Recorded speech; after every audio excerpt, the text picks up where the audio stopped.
Assalamu alaikum, I am Saadan Khan and welcome to another episode of All of Your Business with Mehtab Haider sir.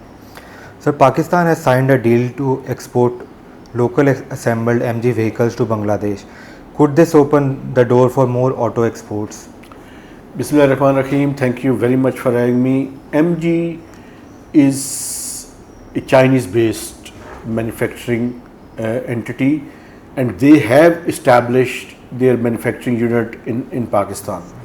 Now they have signed a deal with one of the Bangladeshi auto manufacturer, whereby they are going to export more than 5,000 MG vehicles to in Bangladeshi market, and they are going to export it in 4 years period.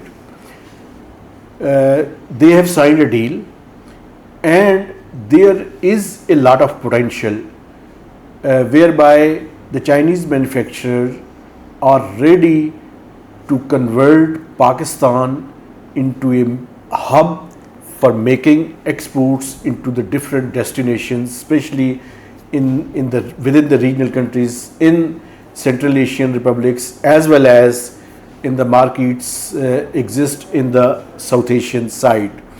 So there is a potential, and they can convert Pakistan as a hub for exporting vehicles from Pakistan.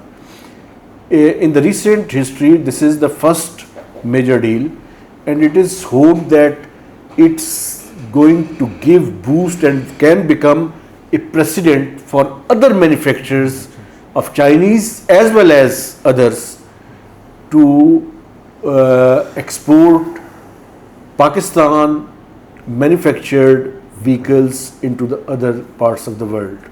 Right, sir. Because it will bring precious dollars into the country. Right, sir. Sir, the government plans to roll out digital production tracking across more industries by the end of the year. Which sectors are likely to see the biggest impact?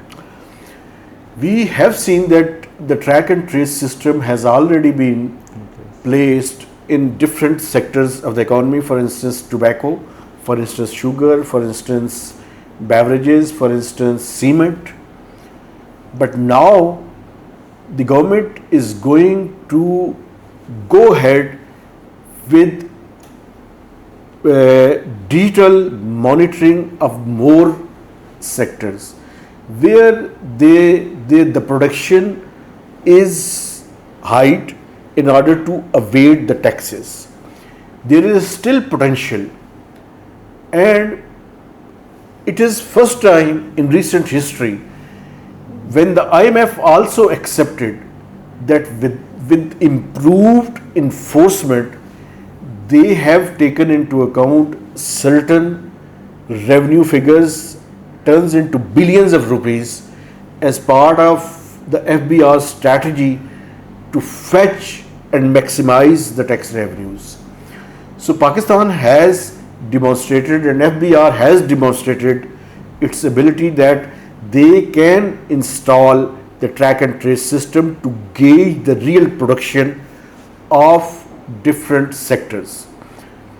And there is still estimates that Pakistan can increase its tax revenues to the tune of 700 billion rupees with the help of this digital monitoring and through track and trace system. There is a need to bring more sectors, for instance, tiles, for instance, some other sectors, and this is the way to utilize technology for maximizing and increasing the tax revenues of the FBR. Right, sir. Sir, exporters say the rupee is being kept artificially strong, making Pakistani goods less competitive. Do you agree with this statement? Actually, there are two schools of thought. One says that depreciation can help to boost exports, and that school of thought is mainly advocated by the free market economy and the international financial institutions, whereby there is another school of thought that until and unless Pakistan increases its exportable surplus and reduces its cost and diversify its products and markets, Pakistani exports cannot be increased. We have seen in the past that when there was a steep decline in the rupee against the dollar, but we haven't seen that it reciprocated in terms of exports. So there is a need to go ahead in a balancing way, but there are some arguments in the favor of depreciation. For instance, exporters are arguing that the regional countries, there have been some depreciation, especially in the case of India and Bangladesh. So they say and they argued that they have become uncompetitive. So there is a need to do a balancing act. But if there is a depreciation, there are some other effects causing negative impact on economy. For instance, it will fuel inflation, it will cause hike in the inflationary pressures, and it will bring difficulties in the lives of common people of Pakistan. So on one side, Pakistan requires to boost up its exports, but I think there is a need to go ahead in a balancing way. If there is a gap in the real effective exchange rate, then there is a need to do depreciations in a cautious manner, but there is a need to do some other steps as well. For instance, there is a need to reduce the cost of doing business in Pakistan. There is a need to ensure and maximizing the exportable surplus, because when we will have exportable surplus, then we will be able to increase our exports. So it requires a balancing act. Right, sir. So the government has asked State Bank to study whether daily fuel price changes are adding to inflation. Do you think the daily pricing mechanism needs to be reviewed? I think so far in last few weeks period, we have seen that after the implementation of adjustments of fuel prices on daily basis, both the diesel and petrol prices have gone up significantly, and it's going to affect the CPI based inflation, because in the recent report released by Ministry of Finance, they have predicted that in the July number of CPI based inflation will be alleviated, and it will be hovering around in the range of 9 to 10%. Right. So I think this daily adjustment in the fuel prices have certainly impacted the inflation, and there's a need to review it, because it's difficult to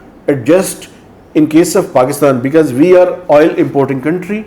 So there is a need to review it, for instance, on weekly basis or 2 times in a week, in order to adjust the prices accordingly, because under the IMF program, Pakistan cannot afford to dole out any kind of subsidies. So it also requires a cautious decision on account of keeping in view the pros and cons of this decision. Right, sir. So the government plans to audit distribution companies' billing systems and roll out more smart meters. Could this fix power billing problems? Prime Minister has chaired a meeting whereby he instructed the power distribution companies to conduct the audit of their billing system. I think smart meters is the solution, where there is a need to introduce and implement digitization and implementation of technology where it's feasible and viable. And I think it's a one-time investment, although it's a huge investment required in Pakistan, but Pakistan has already negotiated with the multilateral lenders to implement the advanced metering infrastructure in a phased manner, and that is the way forward.